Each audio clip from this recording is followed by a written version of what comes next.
Recording கொடுத்துறேன்.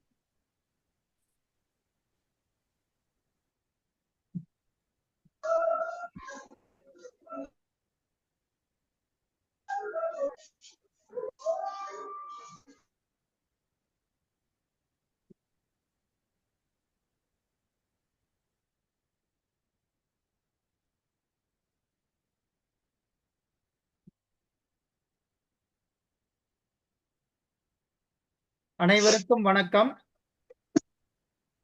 சான்றோர் பெருமக்களையும் ஆசிரிய பெருமக்களையும் மாணவ செல்வங்களையும் ஆய்வாளர் நண்பர்களையும் வருக வருக என வரவேற்பதில் பெருமகிழ்ச்சி கொள்கின்றோம். அனைவரையும் வணங்கி மகிழ்கிறோம்.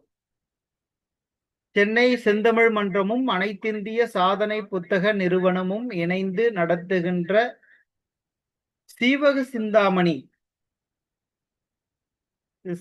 சிந்தாமணி குறித்து தொடர் அரங்கம் ஒரு உலக சாதனை முயற்சியாகவும் அதே நேரத்தில் பன்னாட்டு கருத்தரங்கமாகவும் நிகழ்ந்து கொண்டிருக்கிறது.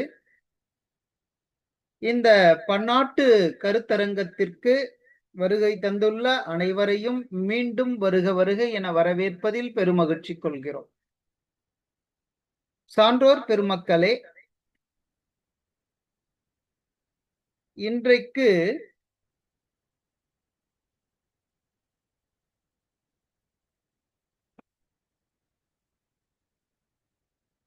ஒரு நிமிடம்,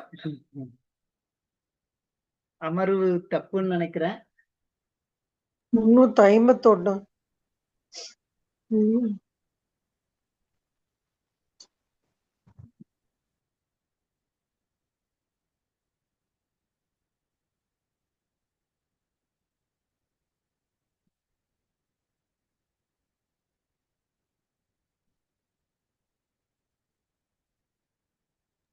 இருநூத்தி 265 நினைக்கிறேம்மா, இல்லையா?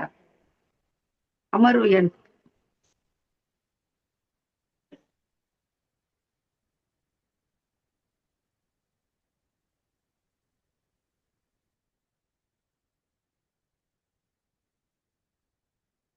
சான்றோர் பெருமக்களே, வந்துட்டேன். ஒண்ணு இல்ல, 17 18வது அமர்வு. இதுலதான் கொஞ்சம் தவறா குறிச்சிருக்கிறேன். அழைப்புதழ்ல 17 18 இன்றைக்கு 9வது நாள் தொடர்கிறது. 9/2 18வது அமர்வு இன்று நிறைவு பெற வேண்டும்.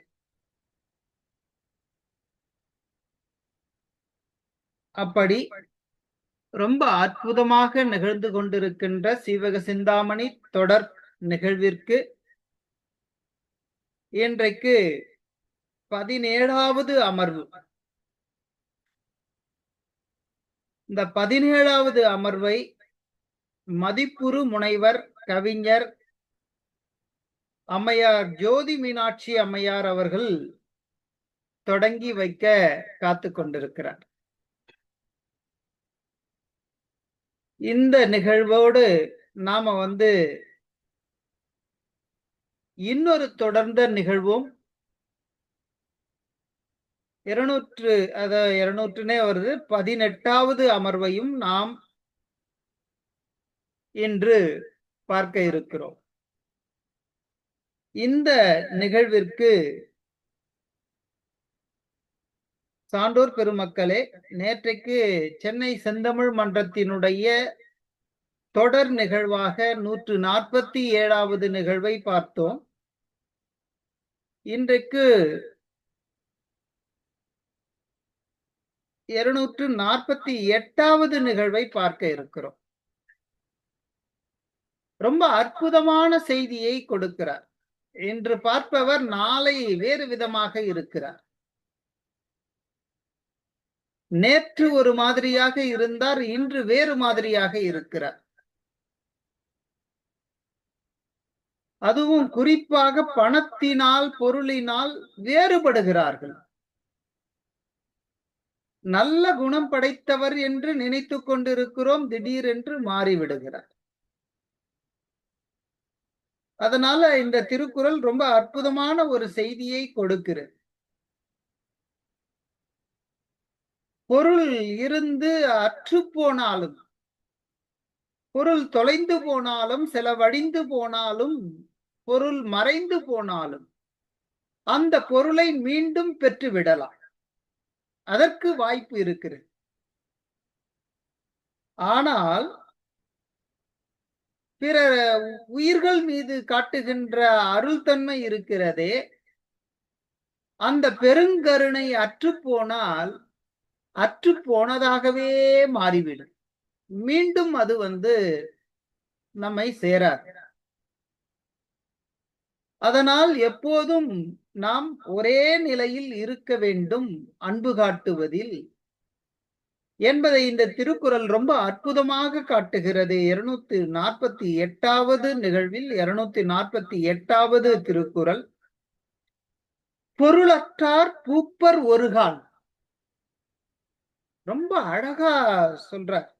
பொருள் அற்றார் பூப்பர் ஒருகால், அருளற்றார் அற்றார் மற்ற ஆதல் அரிது. இதுதான் 248வது திருக்குறள். ரொம்ப அற்புதமான திருக்குறள். பிற உயிர்கள் மீது அன்பு செலுத்துவதை எப்போதும் குறைத்துக் கொள்ளாதீர்கள். நாம் குறைத்துக் கொண்டால் மீண்டும் அந்த நிலையை அடைவது இயலாத ஒன்றாக மாறிவிடும். அதனால் எப்போதும் அன்பு செலுத்துவோம், அன்பு செலுத்திக் கொண்டே இருப்போம் என்று இந்த அற்புதமான 248வது திருக்குறள் அருளுடைமை என்னும் அதிகாரத்தில், அதுவும் 25வது அதிகாரத்தில்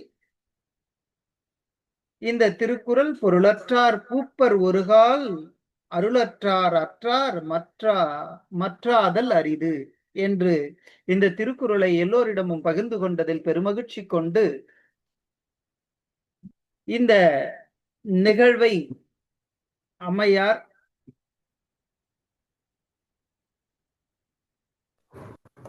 மதிப்புறு முனைவர் கவிஞர் ஜோதி மீனாட்சி அம்மையாரிடம் ஒப்புவித்து இடம் சாருகிறேன். அதற்கு முன்னாடி ஒரே ஒரு செய்தி. அம்மையார் சாதனை பெண்மணியாக திகழ்கிறார்.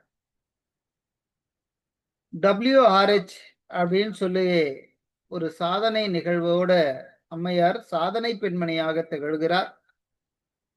மதுரை அவருடைய இருப்பிடம். மிக்க மகிழ்ச்சிங்க அம்மா. இந்த நிகழ்விற்கு வாருங்கள் அம்மா. அத்துணை சான்றோர் பெருமக்களையும் மீண்டும் வரவேற்று தங்களையும் அவர்களினுடைய சார்பிலும் வரவேற்கிறோம். மிக்க நன்றிங்க அம்மா. இடம் சாருகிறேன். நன்றி, வணக்கம்.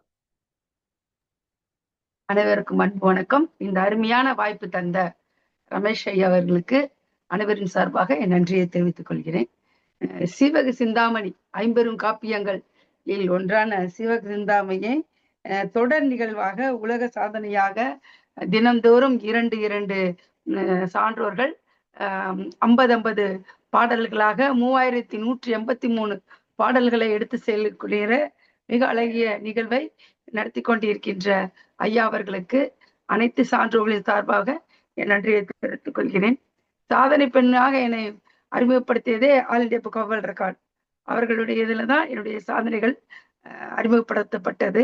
சாதனை பெண் என்ற விருதை தந்து என்னை மகிழ்வித்தவர்களும் அவர்கள்தான். எனக்கு சொல்லுவாங்களே, ஒவ்வொருத்தருடைய வீக்னஸை எப்படி பாசிட்டிவா மாற்றிக் கொள்வது என்று. என வாய் மூடாமல் பேசிக்கொண்டு இருக்கிறார்களே என சொல்வார்கள். அது மாதிரி நான் நன்றாக பேசுவர்களா இருப்பேன் என்பது 35 மணி நேரம் தொடர் நிகழ்வாக 300 சாதனை பெண்களை பற்றி சங்க காலம் முதல் இன்றைய காலம் வரை இருக்கின்ற பெண்களை பற்றி ஒரு நிகழ்வு நடத்தினேன். தனிநபர் சாதனையாக அதைத்தான் கௌரவப்படுத்தி வெங்கடேசன் அவர்கள் எனக்கு சாதனை பெண் என்ற விருதை கொடுத்தார்கள் என சொல்லிக் கொள்வதில் பெருமை அடைகிறேன். இப்பொழுதும் இந்த ஜீவக சிந்தாமணி என்பதும் 8 சாதனை பெண்களை உரியதாக இருக்கிறது. அந்த சீவக சிந்தாமணி என்பது சங்க காலத்திற்கு பின்னர் வந்த அழகிய 50 காப்பியங்களில் ஒன்று. சோழர் காலத்தில் எழுதப்பட்டதாக அமைகிறது. திருத்தக்கத்தேவரனும் சமண முனிவரால் இயற்றப்பட்டதாக இருக்கிறது. இதெல்லாம் எல்லாருமே சொல்லியிருப்பாங்க. ஆனாலும் இதன் முதல் இதா இருப்பதால் சிறு இதை சொல்லிவிட்டு எனக்கு கொடுக்கப்பட்டதை நான் சொல்லலாம் என்று நினைக்கிறேன்.